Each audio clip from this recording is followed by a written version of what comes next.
नमस्कार दोस्तों, मैं एसके सिंह बोधिसत्व क्लासेस में आपका हार्दिक स्वागत करता हूं। पिछले वीडियो में हमने जनवरी से मई तक के करंट अफेयर्स को कवर कर रखा है। इसका लिंक हमारे डिस्क्रिप्शन बॉक्स में पड़ा हुआ है, आप वहां जाकर वीडियो को जरूर देखें। अब हम अगले माह की ओर जून की ओर चलते हैं और जून के करंट अफेयर्स को कवर करने की कोशिश करते हैं। जैसा कि हमने जनवरी से मई तक मात्र हर महीने को 51 प्रश्नों में कंक्लूड करने की कोशिश किया है, वैसे ही हमने जून में भी मात्र 51 प्रश्नों को लेकर आए हैं और आपके सामने चलिए एक एक करके देखते हैं। शुरू करते हैं। आइए, पहला क्वेश्चन है चांगगू। चांगगू पूर्वी सिक्किम में भारतीय सेना की त्रिशक्ति कोर ने प्लास्टिक अपशिष्ट प्रबंधन और रिसाइकलिंग संयंत्र का उद्घाटन किया। कहां पर? पूर्वी सिक्किम में। अगले क्वेश्चन को देखिए, आंध्र प्रदेश की आधिकारिक राजधानी कहां पर घोषित की गई है? अमरावती घोषित की गई। आपको याद होगा कि जब हमारा राज्य तेलंगाना बना था तो दोनों की राजधानी क्या रखी थी? हैदराबाद। लेकिन अब आंध्र प्रदेश की आधिकारिक राजधानी कहां हो गई? अमरावती, इसलिए इंपॉर्टेंट है। अगले क्वेश्चन को देखिए, पर्यावरण एवं जलवायु परिवर्तन मंत्रालय ने जलवायु परिवर्तन मंत्रालय ने बिहार की नकटी और नागी पक्षी अभयारण्य को आर्द्रभूमि के रूप में अधिसूचित किया गया। दो हैं, नकटी और नागी पक्षी अभयारण्य कहां पर है? बिहार में, याद रखिएगा। अगले क्वेश्चन को देखिए, मध्य प्रदेश सरकार ने कूनो राष्ट्रीय उद्यान के अलावा गांधी सागर वन्य जीव अभयारण्य में चीतों को रखने की घोषणा की। पहली बात तो इंपॉर्टेंट यही बनता है कि कूनो राष्ट्रीय उद्यान और गांधी सागर वन्य जीव अभयारण्य कहां है? तो ये मध्य प्रदेश में है। अब दोनों पर चीता रखे जाएंगे। अगले क्वेश्चन को देखिए, रिलायंस की सहायक कंपनी जियो प्लेटफॉर्म को भारत में उपग्रह संचार सेवाएं शुरू करने के लिए राष्ट्रीय अंतरिक्ष संवर्धन और प्राधिकरण केंद्र को मंजूरी मिली है। रिलायंस की सहायक कंपनी कौन है? जियो प्लेटफॉर्म को भारत में उपग्रह संचार सेवाएं शुरू करने के लिए राष्ट्रीय अंतरिक्ष संवर्धन और प्राधिकरण केंद्र से मंजूरी मिली है। अगले क्वेश्चन को देखिए, भारत नाइट्रस ऑक्साइड का विश्व में 11% उत्सर्जन के साथ दूसरा सबसे बड़ा स्रोत बनकर उभरा है। भारत का कौन सा स्थान है विश्व में? दूसरा। और प्रथम कौन है? चीन। कितना परसेंट उत्सर्जन करता है? 16%। आप लोग डाटा नहीं, लेकिन क्रम उसका याद रखिएगा। डाटा तो शायद एग्जाम में इतना नहीं पूछता, लेकिन क्रम जरूर पूछ लेता है। अगले क्वेश्चन को देखते हैं, वर्ल्ड इकोनॉमिक फोरम द्वारा जारी विश्व के 146 देशों की ग्लोबल जेंडर गैप इंडेक्स 2024 में भारत को कौन सी रैंक मिली है? 129वीं। भारत को कौन सी रैंक? 129। अगले क्वेश्चन को देखते हैं, अनामिका राजीव भारतीय नौसेना की पहली महिला हेलीकॉप्टर पायलट बनी है। पहली महिला हेलीकॉप्टर पायलट भारतीय नौसेना की कौन बनी है? अनामिका राजीव। अगले क्वेश्चन को देखिए, अमेरिकी अंतरिक्ष एजेंसी नासा ने भारत के आईआईटी मद्रास के साथ मिलकर मल्टी ड्रग प्रतिरोधी रोग जनकों पर शोध कर रहा है। वेरी इंपॉर्टेंट क्वेश्चन है, इसको मार्क कर लीजिए। मल्टी ड्रग प्रतिरोधी रोग जनकों पर शोध कर रहा है कौन कौन? अमेरिकी अंतरिक्ष एजेंसी नासा, जो भारत के आईआईटी मद्रास के साथ मिलकर शोध कर रहे हैं। अगले क्वेश्चन पर देखते हैं, उत्तराखंड स्थित जोशीमठ का नाम बदलकर क्या रखा गया है? ज्योतिर्मठ रखा गया है। अगले क्वेश्चन पर चलते हैं, नेपाल की संसद ने इंटरनेशनल सोलर अलायंस की सदस्यता के लिए एक रूपरेखा समझौता को मंजूरी दी है। कौन दिया है? नेपाल की संसद ने। अगले क्वेश्चन को देखते हैं, संयुक्त राष्ट्र संघ ने बच्चों के खिलाफ अपराध करने वाले देशों की वैश्विक सूची में किसको जोड़ा है? इजराइल को जोड़ा है।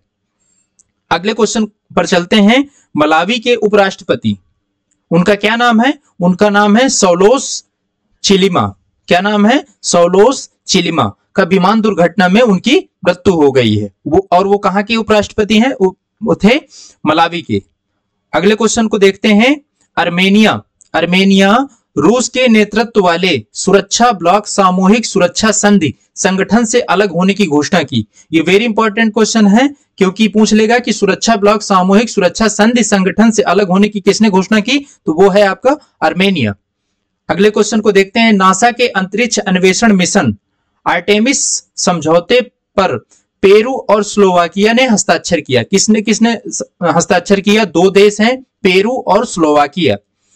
अगले क्वेश्चन पर चलते हैं। असम ने बाल विवाह पर अंकुश लगाने के लिए निजुत मोहिना योजना, इसको तो मार्क कर लीजिए, आपके इस एग्जाम में पूछेगा ही पूछेगा।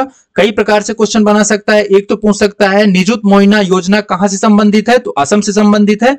और ये किससे संबंधित है, तो बाल विवाह पर अंकुश लगाने के लिए उससे संबंधित है। अगले क्वेश्चन को देखते हैं। मध्य प्रदेश ने पीएम श्री पर्यटन हवाई सेवा का शुभारंभ किया। पीएम श्री पर्यटन हवाई सेवा का शुभारंभ करने वाला कौन सा प्रदेश है? मध्य प्रदेश है। उत्तराखंड ने भारत की पहली एस्ट्रो टूरिज्म पहल का अनावरण किया। किसने किया? उत्तराखंड ने एस्ट्रो टूरिज्म पहल का अनावरण किया। नीले रंग की चींटियों की प्रजाति अरुणाचल प्रदेश में खोजी गई। नीले रंग की चींटियों की प्रजाति का संबंध किस प्रदेश से है, किस राज्य से है? वो है अरुणाचल प्रदेश से।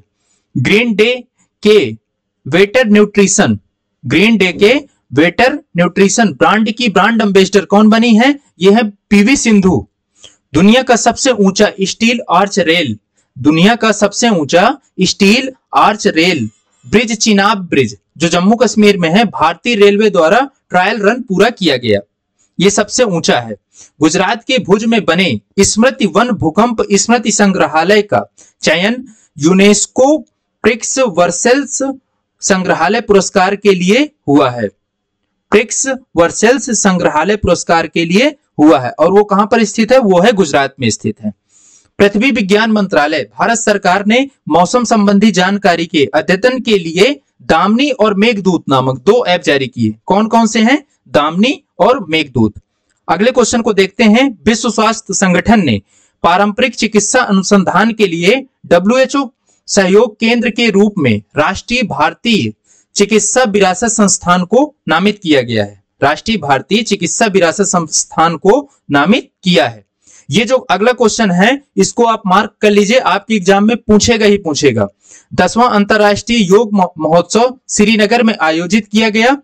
और आप जानते हैं कि योग दिवस कब होता है? 21 जून को होता है। इसकी थीम देखते हैं, yoga for self and society. Yoga for self and society, स्वयं एवं समाज के लिए योग। आप लोग इसको मार्क कर लीजिए, आपके एग्जाम में जरूर पूछेगा। अगले क्वेश्चन को देखते हैं। प्रधानमंत्री नरेंद्र मोदी ने बिहार के राजगीर में नालंदा विश्वविद्यालय के नए परिसर का उद्घाटन किया। कहां पर किया? बिहार के राजगीर में नालंदा विश्वविद्यालय के नए परिसर का उद्घाटन किसने किया? प्रधानमंत्री नरेंद्र मोदी ने। 25 से 27 जून के बीच भारत में 64वीं 64 अंतरराष्ट्रीय चीनी संगठन परिषद की बैठक कहां पर आयोजित की गई? नई दिल्ली में आयोजित की गई। और ये किस थीम पर चर्चा की गई? उसका क्या नाम है? उसका नाम है चीनी और जैव ईंधन उभरते परिदृश्य। चीनी और जैव ईंधन उभरते परिदृश्य। आइए अगले क्वेश्चन पर चलते हैं। विश्व आर्थिक मंच द्वारा जारी वैश्विक ऊर्जा संक्रमण सूचकांक 2024 में भारत की रैंक कितनी है? यह है 63वीं 63। देश की शीर्ष गैर आपूर्तिकर्ता कंपनी गेल ने मध्य प्रदेश के सीहोर में 60,000 करोड़ रुपए की निवेश से भारत की सबसे बड़ी इथेन क्रैकर परियोजना स्थापित की गई। इथेन क्रैकर परियोजना कहां पर स्थापित की गई? वो की गई मध्य प्रदेश के सीहोर में। अपने कर्मचारियों को सड़क दुर्घटना में मृत्यु की स्थिति में 1 करोड़ रुपए बीमा मुआवजा देने का देश का पहला राज्य वह कौन है? वह कर्नाटक। आप लोग याद रखिएगा। अगले क्वेश्चन को देखते हैं। विश्व में 180 देशों के पर्यावरण प्रदर्शन सूचकांक 2024 में भारत को कौन सी रैंक मिली है? यह है 176 रैंक मिली है। अगले क्वेश्चन पर चलते हैं। वन्यजीव विशेषज्ञों द्वारा पहली बार काजीरंगा राष्ट्रीय उद्यान में धारीदार सिसिलियस की उपस्थिति का दस्तावेजीकरण किया गया। कहां पर किया गया? काजीरंगा राष्ट्रीय उद्यान में। अगले क्वेश्चन को देखते हैं। वर्ल्ड क्राफ्ट काउंसिल ने श्रीनगर को वर्ल्ड क्राफ्ट सिटी का टैग दिया। किसको दिया? श्रीनगर को। वर्ल्ड क्राफ्ट सिटी का टैग श्रीनगर को। Fast track immigration trusted traveller program, क्या नाम है? Fast track immigration trusted traveller program शुरू करने वाला देश का पहला हवाई अड्डा आपका इंदिरा गांधी अंतर्राष्ट्रीय हवाई अड्डा टर्मिनल 3 है, दिल्ली का इंदिरा गांधी अंतर्राष्ट्रीय हवाई अड्डा है। अगले क्वेश्चन की ओर चलते हैं। झारखंड में बहन बेटी स्वावलंबन प्रोत्साहन योजना, बहन बेटी स्वावलंबन प्रोत्साहन योजना किस राज्य की है? वो है झारखंड की। केरल के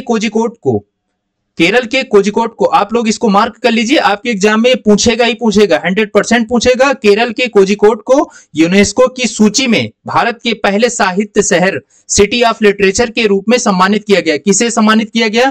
कोझिकोड को। और वो कहां पड़ता है? केरल में। झारखंड में जामताड़ा जिले के कस्ता कोयला ब्लॉक में भूमिगत कोयला गैसीकरण के लिए भारत की पहली पायलट परियोजना की शुरुआत की गई। कहां पर शुरुआत की गई? झारखंड के जामताड़ा जिले में। लद्दाख को पूर्ण कार्यशील साक्षरता प्राप्त करने वाली प्रशासनिक इकाई घोषित किया। किसको घोषित किया? लद्दाख को पूर्ण कार्यशील साक्षरता प्राप्त करने वाली। अगले क्वेश्चन को देखते हैं। वैश्विक पर्यटन, सतत विकास और सांस्कृतिक आदान प्रदान को बढ़ावा देने के लिए नेपाल में पर्यटन मेले का आयोजन किया गया। कहां पर किया गया? नेपाल में। नासा के परसिवियरेंस रोवर ने मंगल के ग्रह पर काले पत्थरों के बीच एक रहस्यमयी सफेद रंग के पत्थर को देखा, जिसे क्या नाम दिया गया? एटोको पॉइंट। उसका नाम क्या है? एटोको पॉइंट नाम दिया गया। अगले क्वेश्चन को देखिए। संयुक्त राष्ट्र शरणार्थी एजेंसी ने ब्रिटिश अभिनेता थियो जेम्स, ब्रिटिश अभिनेता हैं, उनका क्या नाम है? थियो जेम्स को वैश्विक सद्भावना राजदूत नियुक्त किया गया। तजाकिस्तान ने हिजाब और इस्लामी परिधान पर प्रतिबंध लगा दिया। इंपॉर्टेंट है क्योंकि फैक्चुअल क्वेश्चन है, एक पूछ लेता है और आप लोग के दिमाग से अगर स्लिप हो जाएगा तो गलत हो जाएगा क्वेश्चन। इसलिए आप लोग याद रखिए, हिजाब और इस्लामी परिधान पर प्रतिबंध लगा दिया। किसने लगाया? तजाकिस्तान ने। अगले क्वेश्चन को देखते हैं। किसानों के तीखे विरोध के बाद न्यूजीलैंड में पशुओं के डकार पर लगने वाले टैक्स, बर्फ टैक्स को समाप्त कर दिया। किसने समाप्त किया? न्यूजीलैंड ने समाप्त कर दिया। मोबाइल सारथी 2.0 सेबी द्वारा लॉन्च किया गया। इंपॉर्टेंट क्वेश्चन है इसलिए मैंने मार्क कर रखा है, आप लोग याद रखिएगा। मोबाइल सारथी 2.0 सेबी द्वारा लॉन्च किया गया।